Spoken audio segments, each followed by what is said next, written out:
A day in my life as a work from home mom. Good day everyone! Let's do another work from home mini vlog. I have a mission today at matagal na talaga ako nagpo-procrastinate na gawin ito pero makikita nyo mamaya. Before that, let's make some coffee to make it through my shift and I realized that daily, gusto ko pala na mayroon akong ginagawa which is different from my routine. Minsan kasi para akong na-program na sa mga gawain ko daily. So I was thinking of doing something different. That's also the reason why I make sure na iba-ibang niluluto kong pagkain because I don't want something redundant at paulit-ulit na lang ang kinakain ko. Paulit-ulit na nga ang ginagawa ko araw-araw, ulit-ulitin ko pa ang niluluto ko. Iba-iba naman tayo ng pananaw sa buhay. May iba na okay lang sa routine nila and sometimes I feel the same. But there are days talaga na gusto ko to get out of my comfort zone and do something unusual. It will surprise and get me excited whenever I think of that. And half day lang si Jeff today kaya pinagluto ko na lang siya ng agahan and didn't prepare his lunchbox. Later in the afternoon, I made some salad. I'm in my era of loving salad lately talaga. So I made sure that romaine lettuce and tomatoes are on top of my grocery list.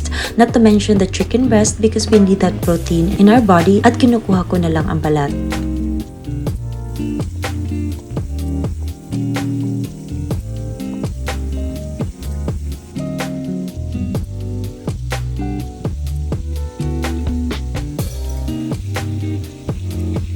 I made our favorite mango smoothie at nag-share na lang kami ng pagkain ni Alex. Hindi siya usually kumakain ng tanghali but himalang kumain siya so I made another batch of my salad.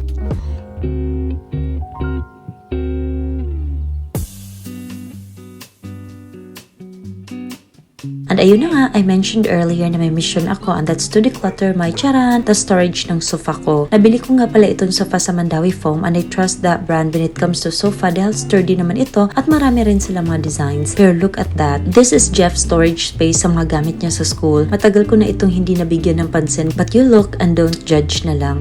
May times na may nilalagay rin ako dito ng mga papel or kung ano-ano pang mga gamit and yung mga bagay na hindi na namin kailangan at hindi na nagagamit that are just collecting dust dito, kailangan nang i-let go. Sineryoso ko na talaga yan at pumasok na ako sa storage.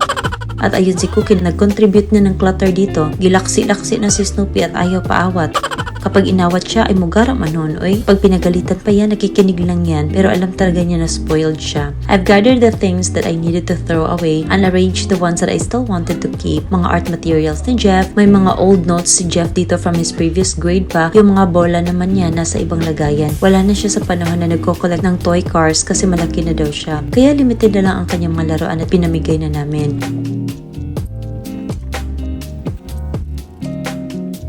So ayan na ang kinalabasan. May 4 na plastics ang natapon and later nagpalit na rin ako ng sofa cover at saka pillow cases. Ilang weeks na rin itong hindi napalitan at amoy cookie na nga rin ito.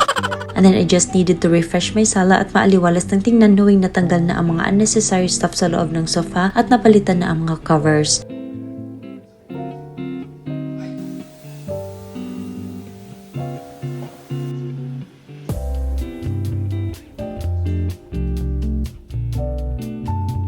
So dumako na ako sa kusina para magluto ng dinner namin. Dahil may sobra pa naman akong baked fish kahapon, nagluto na lang ako ng konti tonight at yung madaling lutuin na lang katulad nitong mussels. Itong tahong bali pinakuluan ko na ito at tinanggalan ng mga shells para mas madali na lang kainin. Then I seasoned it with salt and pepper at nilagyan na rin ng natira kong parmesan cheese and added cream as well. Then sa last part na yung parsley. Ito yung paborito kong luto sa tahong aside sa sinabawan. Nasasarapan kasi talaga ako nito kaya madalas ko itong niluluto. And best pair nito ay yung baguette. Napagod din ako sa pag-declutter ko sa bahay kaya ayan lang muna and thank you so much for watching. Bye!